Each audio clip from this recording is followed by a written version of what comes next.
What do you do when it seems like you're the only one who can see your own potential? Do you believe that knowledge is more powerful than belief? How do you find your faith in a world that seems determined to just screw you over? Has anyone ever told you that they are spirits over sandals in love with you? No, but I think I need that type of love. Same. I think I need it. Spirit over sandals. I'm Jasmine. I'm Heather. If you cannot tell, we are talking about The Book of Clarence. The Book of Clarence. It was my first film, our first film of the new year, right? Is Yeah. It review? Yeah. For that release this year. Yes, opening weekend. Yeah. So, have you seen it? Have you seen it? Have you seen The Book of Clarence? If you haven't, I think you should. Yeah. Oh, for sure. For sure. Whether you are like faith-based or not, this movie is definitely for everyone. Like, don't let the tabloids fool you. I think this is definitely one that you should see. A lot of the commercials and trailers that I saw leading up to it presented it as a comedy, and it's funny. I laughed, I chuckled, and I laughed at everything. Yes, yes, it was so good. It's so funny. I laughed, but it's so much more than that. If you are into just good dramas that make you think a little bit, that make you ask questions, make you ask questions of faith, no matter what you believe in, then I really think that this movie is for you. Yes, and just like an original story, like the original places, like we have you know, like stories of the past. Hey, you gotta be quiet. Look, I wish you would. Whoa! Is that my sock? We might have to keep this in. This is actually pretty funny. So there's stories about like the Passion of the Christ, and it's centered just on Jesus. There's stories on the disciples or whatever. But this is like so special because it's about just that time period, you know, and it's like the parallel, you know, Jesus during that time. And then what's so beautiful about it is that it's all Black characters. We don't see that. No. I never, ever. Even to this day. I mean, even like pictures and portraits of Jesus, like, it ain't no Black man. That's one thing that I really enjoyed about this movie. As much as I love a good civil rights. Stop it. What you got to say, Joey? I can tell you about the bird. Like, why you acting up right now? I see. I knew it. What is it? Okay. Hey, Okay. relax. Okay. Relax. We are recording. Quiet on the set. I'm gonna look her up. Oh, I agree.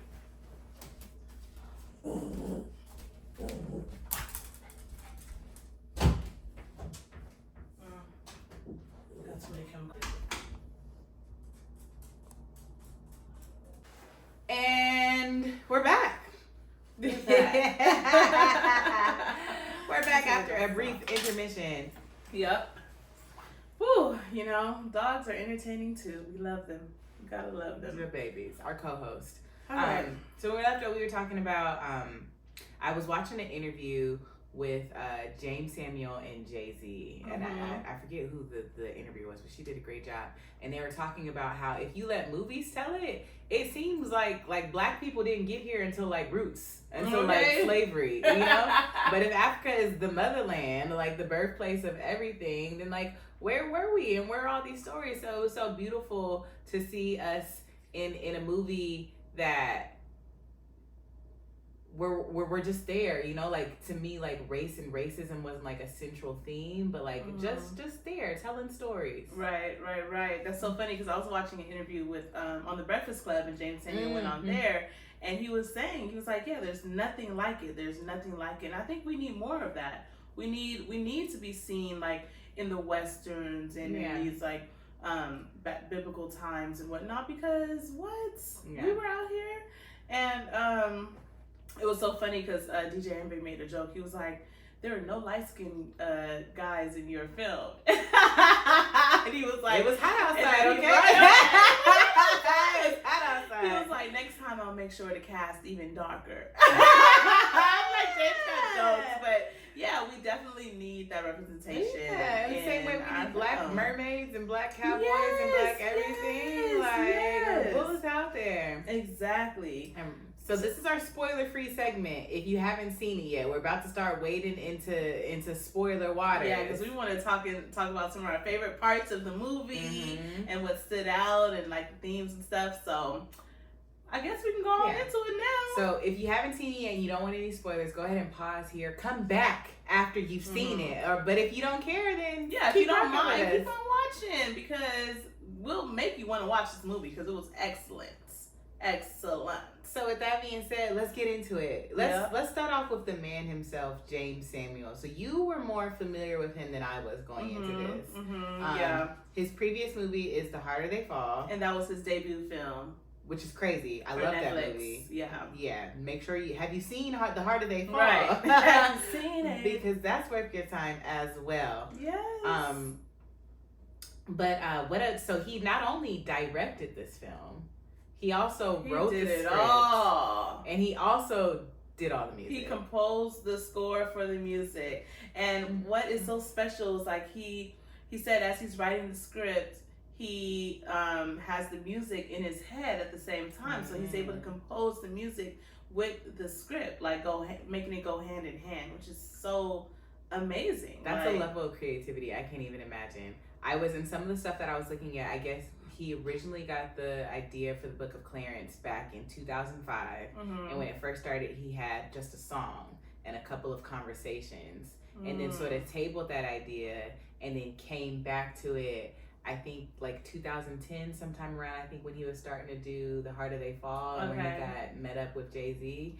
And then he wrote the script really quick. Wow, look at that. See, so there's no timeline. If you're passionate about something, you just got to do it. Let it marinate. You got to do it. Okay. You like the barbecue. You know how good the meat is after you let it marinate. You have that idea, let it marinate, but get to work. And then you get to work. And don't let nobody tell you no for an answer, because he's so passionate.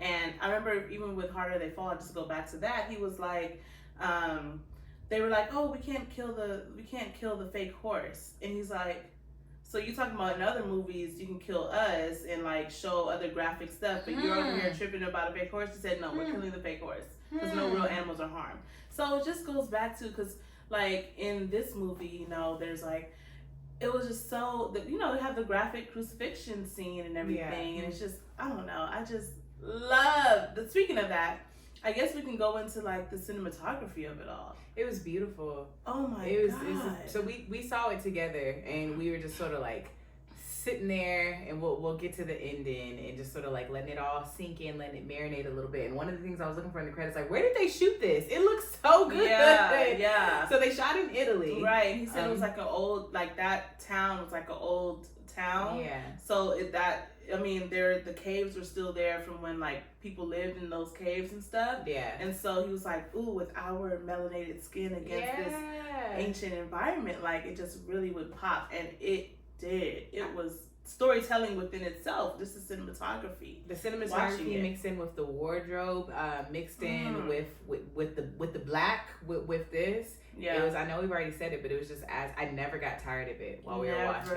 Like there were definitely just some shots where I was like, wow. Yeah. Look at us. Okay. Look at this. Okay. Look at this. Man, there were some shots too. I just love like how they showed the POV of the person, like if there was a fall or something and they ended up tumbling on the ground, like you see that, like we felt like in it, like it was like a stimulation almost. Like I loved that. It just makes me so happy. So speaking of this beautiful black cast, yes, we've got some standouts. We've got Lakeith Stanfield playing Clarence. These standouts.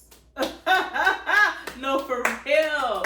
Lakeith. We already knew he'd be acting down, but he like every single thing that he does, like from the comedic timing to like the sarcasm to the drama, the pain, he just delivered. It's like when I think to myself, oh, who else would I have liked to see play that role? And I can't think of anybody. Nobody. I think we both were talking earlier about how Jeymes Samuel has said that like after he casted Lakeith. He was like, "Oh, okay, I found him. And I think I saw in the interview that I was watching, he said if Lakeith would have said no, then I would have done a different movie. Oh yes, mm-hmm. Same in my interview. And yeah, he was like, when he had Lakeith for How Do They Fall, and they were on a call, and he had to like go take another call, Lakeith, and he was like flustered and like doing like whatever he was doing. He was like, hold on, my cousin, like, what if this happened? What if this happened? Like, he had to go, and he was just watching his range of emotions just from their conversation on that call, and he was like, and while Lakeith went away, he called somebody, and he was like, I found my Clarence. The range, because he also not only plays Clarence, he also plays Thomas. Yes, the apostle. Yes, who was his twin brother. And which I wasn't aware that in the Bible Thomas had a twin brother. Me neither. Let me tell you about this film, okay? This film was so well done that it made me want to, like, I felt like I needed to go to Bible study just because it was so good. Like, I want to learn. I felt like I want to learn more about the Bible in that time. You know, I had some of the same feelings too. Like, just sort of names were like, you know, I know the 12 apostles, but just like Barbara says, like, okay, I know that name, but who is he? And I know Elijah is a biblical name. Why is this character named Elijah? Like, what's the symbolism there? So, I know there was a lot of controversy going on with the Book of Clarence. With, is this blasphemy? And it's funny because that kind of turns into one of the themes in the movie. Like, you hear a lot of characters talking about, like, blasphemy, this is blasphemy. You can't say that. You can't say that.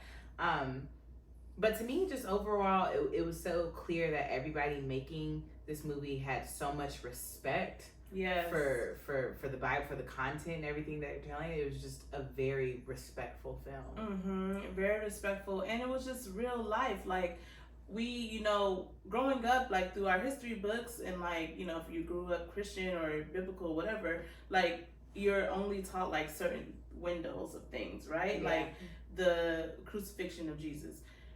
There was life going on outside of that, and then so that's what we got to see. We got to see, you know, other days than just the Easter story.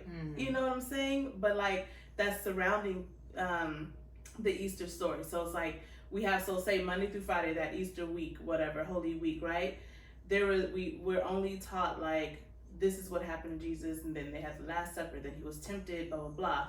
But like we're through his storytelling, we're able to see like an extension of one of the apostles' family members, and like what the story followed him as a real human being who had real questions about faith and you know, this God, this Messiah, you know, and it kind of parallels to like people today. A lot of people, there's a lot of stuff going on in the world where people are like, okay, the babies are dying, like look what's going on in Palestine, how can there be a God? And it's just like, it's very valid questions, you know, that people have. But then we see the journey of Clarence throughout this film, and you know, he goes through his own stuff, his own revelations, and is able to acknowledge like, okay, there is someone greater than me. And then ultimately, like, God is with him all along, you know, and he's able to see like, wow. I just thought it was one of those films that as I drove away and the more I thought about it, the more I appreciated it. Because I didn't really know what to expect coming in. I had seen a couple of the trailers and TV spots, and to me it was kind of promoting the comedy aspect of it a lot. And it was a funny movie. I laughed a lot. I think maybe that's where some of like the people who thought like, what is this movie about? Like, what's going on? Is it disrespecting the Bible? Like, what is happening? So I didn't really know what to expect sitting down. And then getting into it to me, it was just so real and relatable. As a Christian, I'm Christian, and just but it's real that we have these lives, and you lose your faith sometime, and you lose your way, and you have these high moments with God where like everything is great, and then you have these low moments where it's like, what is going on? You know, like where are you? Like, what do I believe? Right. And I felt like this movie did a great job of showing how you said the connections to current day, things change, but things also very much stay the same. And some of the same issues that we are dealing with today are probably in different ways the same issues that they were dealing with way back then. Right. Facts. And it's just so beautiful to see, like, no matter how God can use someone who you wouldn't even think you know, like there's a lot of judgment going on in the world, right? And it's like there's you have like people who are thieves or like, you know, doing like terrible things, and there's grace for everyone, basically. And there was grace for Clarence. Grace for Clarence. One of my favorite moments of the movie. Who's crying? Is somebody snoring or crying? I think Levi was snoring. Oh my goodness. I'm sorry. It was like a white noise sound. It was just, I feel like this is what dogs hear when they have those like special dog whistles or something. It's just like, you hear that? Wait. Is that you, Joey? Maybe it's Joey. What's the matter, baby? You miss your mommy. Okay, y'all. I'm sorry, I had to address that. It was driving me nuts. But like, I was concerned. Like, are you okay? Aww, you wish your tissue babies. But okay. So one of my favorite scenes in the movie was the walk on water scene. Ooh. So it's a moment. It comes kind of later on in the film. Yeah. And that was such a Clarence walks on fire. And to me, it was just like, it was so relatable to me when you have those moments. You can't have my cheese puffs. It's for the cheese puffs. You doing all this for some cheese puffs? Hey. Now the cheese puffs were good. I'm not gonna lie to you. Yo. In that brief intermission that we had, it was a full bag of cheese puffs before. It no longer can't have is. the popcorn, baby. I'm sorry. You want me to have it though? Okay. Well, you can go get that one. Heirloom dipcorn snacks. Y'all did that. Very tasty. Very tasty. We'll have them every episode if you sponsor us. All right. That walk on. The walk on water. Because it's this moment. I feel like most people, if you're being honest, if you're not too saved to be honest, when you have moments of like, can God use me? Like, will God use me? Like, will God show up and give me this miracle? And at that point, the fact that Clarence isn't even exactly sure what he believes yet. Like, he's not all the way there yet, but God still uses him. He used him. And it's so crazy. It goes back to like, you know, when they say having faith as small as a mustard seed, like, did he have that faith as small as a mustard seed, you know?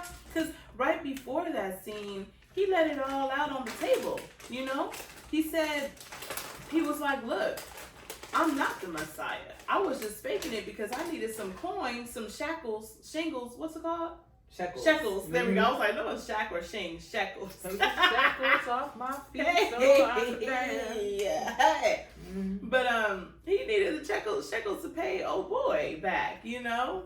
And then, even through that journey of him getting the money, like you saw little how God was using him through others just throughout the whole film with him. Like he got more than enough money. And what did he decide to do? He decided to free the slaves. Yeah. He went back and gave all that money. Even there's one point where Elijah, like, he poured out half of the bag, like, just what he needed. And he was like, Elijah. And he was like, okay, he poured out the whole thing.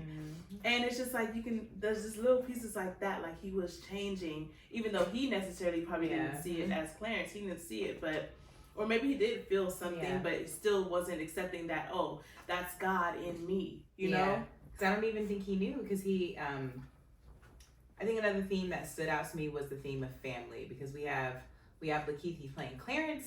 He's also playing Clarence's twin brother, Thomas. Yes. And he has a lot of anger for Thomas. You know, like his family is in a situation where his mother is sick and she's dying. And from his point of view, Thomas has up and abandoned their family to follow some man named Jesus. Right. And he's like, how could you do that? How could you? And you know, that's real. It's in the Bible. All those scriptures where, you know, Jesus is talking about, well, who is my mother? And, you know, and who are my siblings? You know?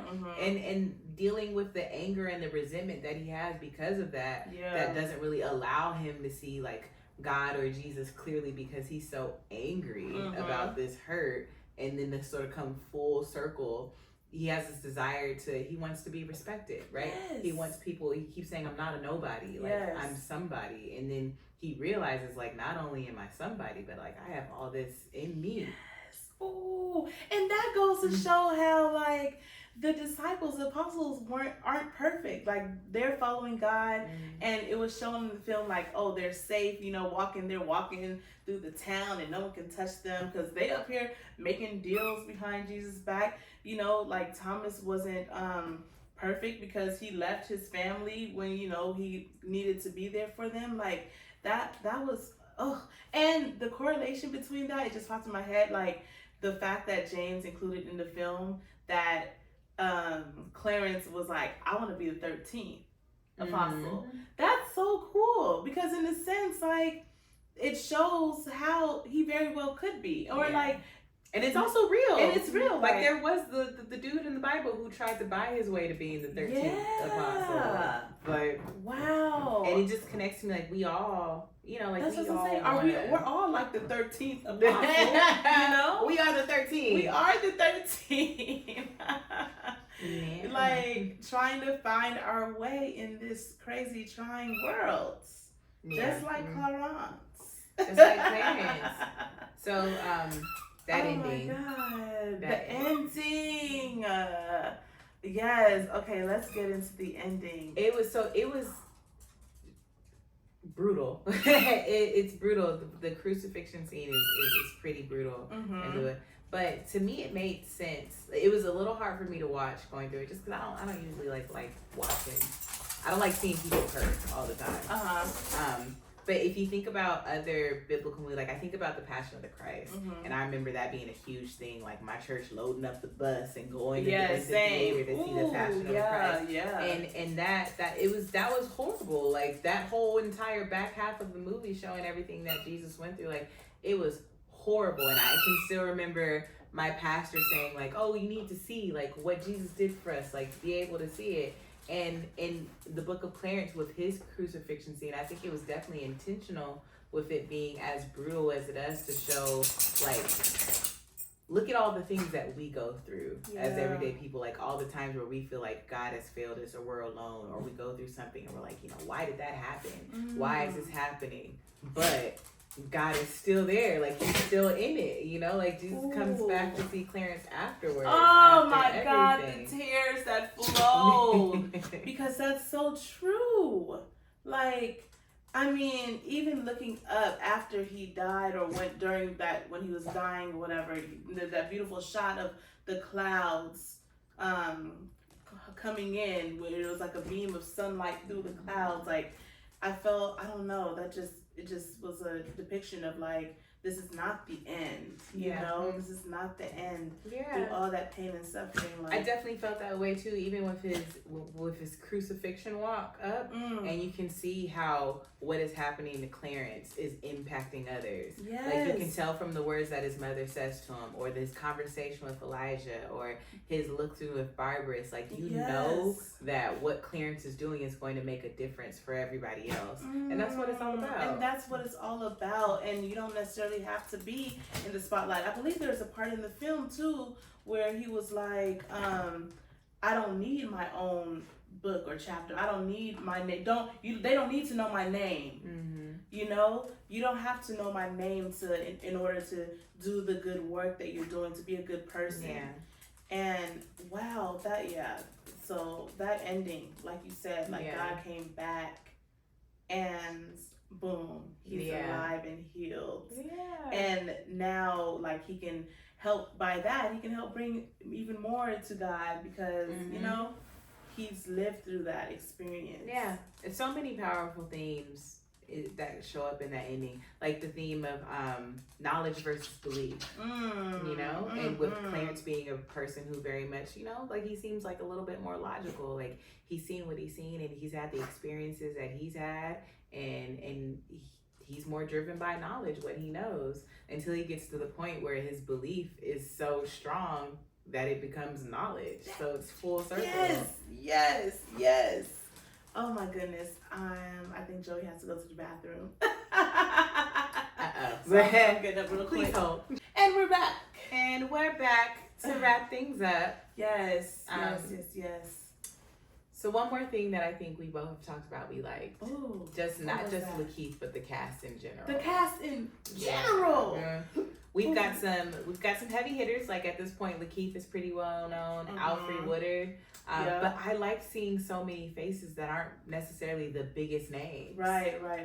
Oh my God, yes. I just love that because the talent is there, and it just goes to show with Jeymes Samuel. He's like, he has his vision. He knows like who's the right cast. Not it goes to it's a testament of his art too. It's like I'm not doing this for the names or to make the big bucks, even though of course that's a goal, but it's like I'm doing this because I'm passionate about it. I want to tell the story. I want the story to get out there. I want the representation, and there's so many such great talent out there. If I know you're the one for the role, then you're the one for the role. It's not I need to have the Beyonce out there. You're like, no, it needs to make sense.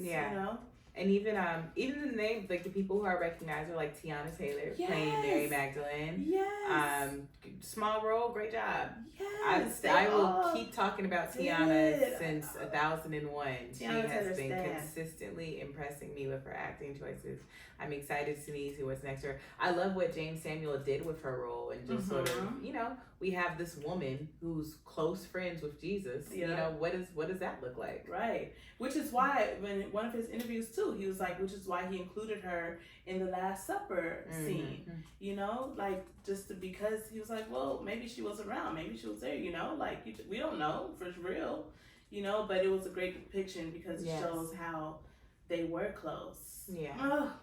Brilliant film. Yes. So thank you. Book of Clarence. I cannot think of a better way to start out this year. There's a lot of Black films that I'm excited about this year. But Book of Clarence was a hell of a way to start the year. Book of Clarence. I mean, honestly, I would say this is going to be one of my favorite films. I think so. It's like when people down the future, when they're like, oh, what are some of your favorite films? This might be on this is on my list. It was great. How I know I enjoyed it? Because we saw the 10:30 showing, y'all. So the movie didn't start till around 11 something, which is past my bedtime. And Heather can tell y'all how hard I was fighting to stay awake. And not even because the movie was boring. It wasn't. It was great. I was thoroughly enjoying myself. It was just past my bedtime. So I kept. She was up. I'm seeing it from my peripheral. She's like. I'm like, dang, oh my God. But I couldn't even break away from the screen because the movie was so good. So I'm looking and I'm like, oh, dang, she's fighting for her to stay awake. I was fighting for that movie and it was worth it. I enjoyed it. I was like, I can't go to the 10:30 movie no more. We don't have to. I'm a night owl, so I be up, honey. I be up and I love it, but yeah.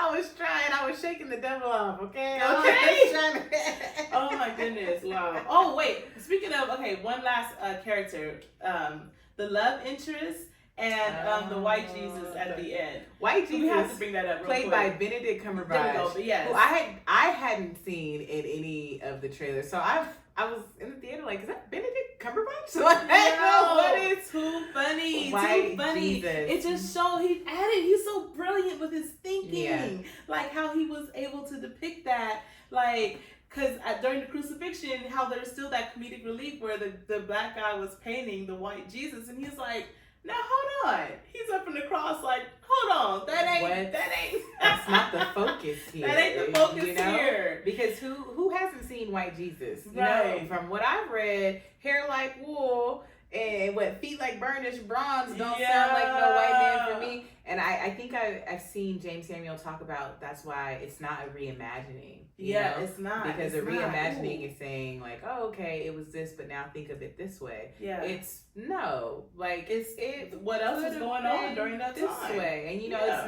it's not a historical in the sense of like Napoleon, something that's trying to speak in the authentic language and all the rest of that. It is to me like a very slice of life. Like here is what life might have been like. Yeah.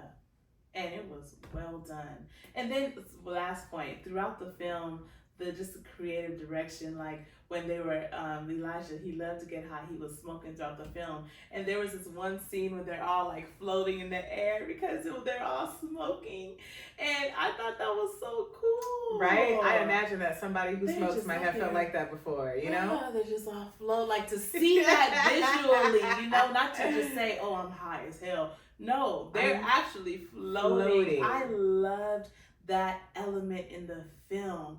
Oh, and then the last element, one of my favorite scenes was like this, when they went into like the, I don't want to call it a whorehouse, but they were dancing. It was a bunch of women, and then it was like the one, I forgot the character's name, that guy. Of the love interest's brother. I forgot his name. Obadiah the Terrible? Yeah. The Terrible. Yeah. And so, that whole, like, the music and, like, the movements.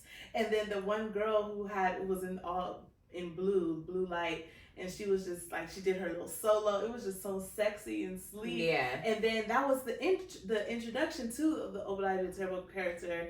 And it was just, you didn't see him at first, and she's dancing. You would have never known that he was right behind her. Then she like did this back arch where, I mean, her arch was like a rainbow. Yeah, and then boom, within that arch, you see him. Yeah. What? Come on, directing. Come on, Jeymes. Come on, Jeymes.